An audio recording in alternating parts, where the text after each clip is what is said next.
and his disciples had been working hard to spread the good word of God.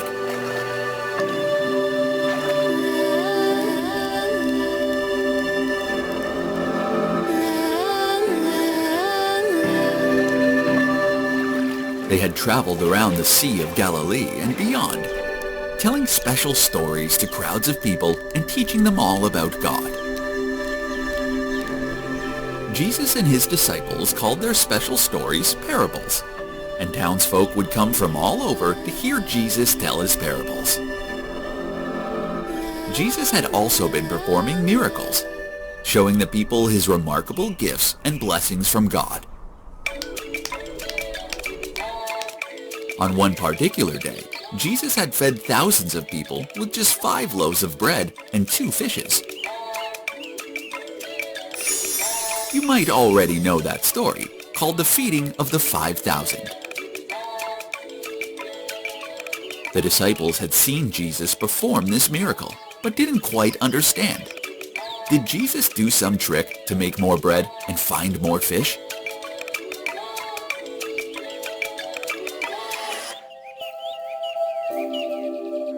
On the evening of this day, Jesus and his disciples were feeling tired.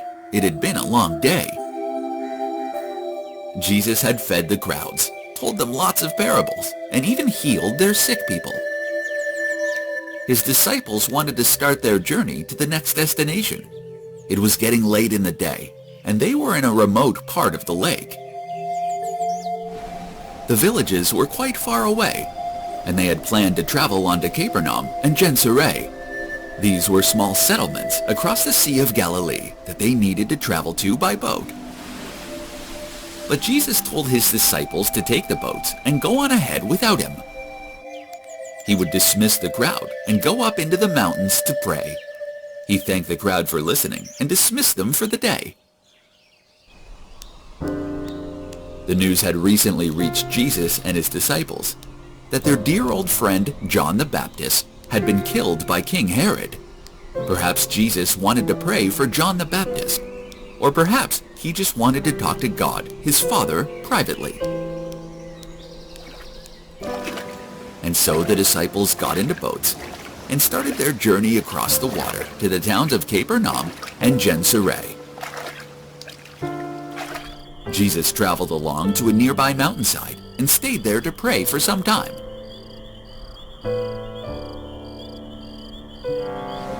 He could see the disciples' boats traveling out on the lake, buffeted by a strong wind. They were already some way away from the shore. Jesus stayed on the mountain until the early hours of the morning, praying to God. He thought about his day preaching to the townspeople, healing the sick, and performing miracles. Then, when he was ready to finish praying and come down from the mountainside, he looked out to the waters. He could still see the boats of disciples floating around some way away on the lake. It was shortly before dawn.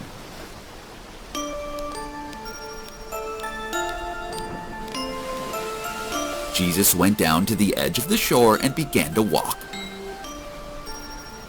He stepped onto the water, which rippled and waved gently beneath his feet. Step by step, he walked onto the water towards the disciples' boat. His disciples were not sleeping. They had been looking out of the boat and across the water, hoping to catch a glimpse of Jesus coming down the mountainside. They had been looking out of the boat and across the water.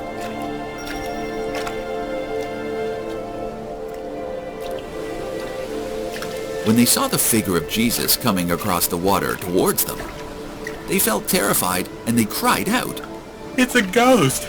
Ah!"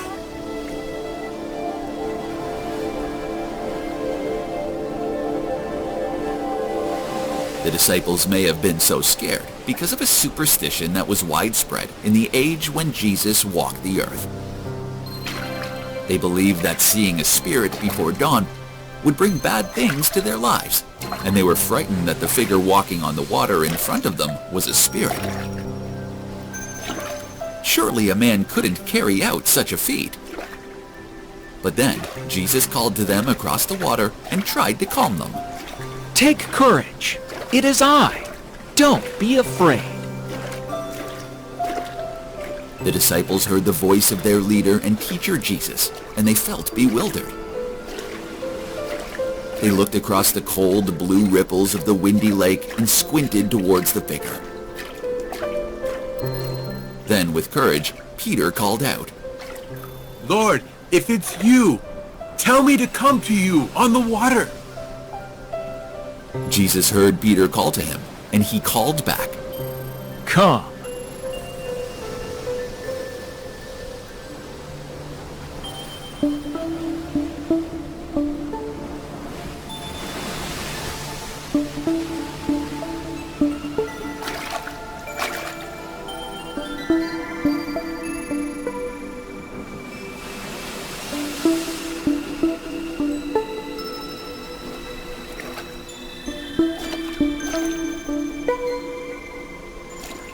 For the first few steps, to the amazement of the other disciples, Peter walked cleanly across the surface of the water, with ripples forming beneath his feet, just like Jesus had.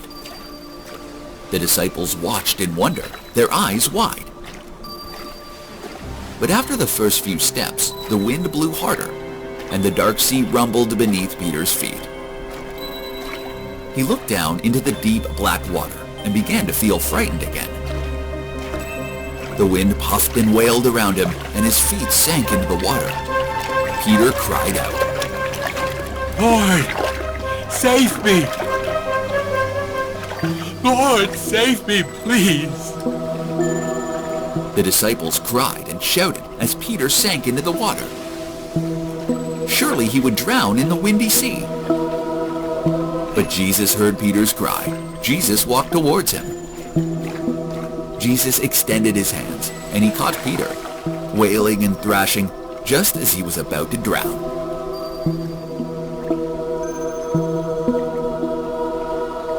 He took Peter's hand and brought him back to the boat.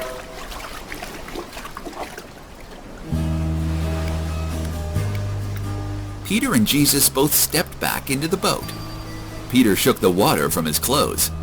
Jesus said to Peter, You of little faith, why did you doubt? The wind had dropped now, and the deep waters of the Sea of Galilee were cold and still again. Peter and the other disciples were amazed. Surely they had seen a miracle. Jesus had walked on water and rescued Peter from certainly drowning. And indeed, Peter had walked on water for just a few steps too, guided by Jesus. All the disciples dropped to their knees and worshipped Jesus. They reached out towards Jesus, saying, Truly, you are the Son of God.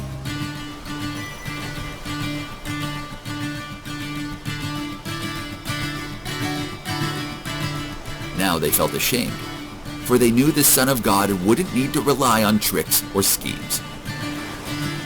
Jesus had faith in God, and God had provided for Jesus and his followers.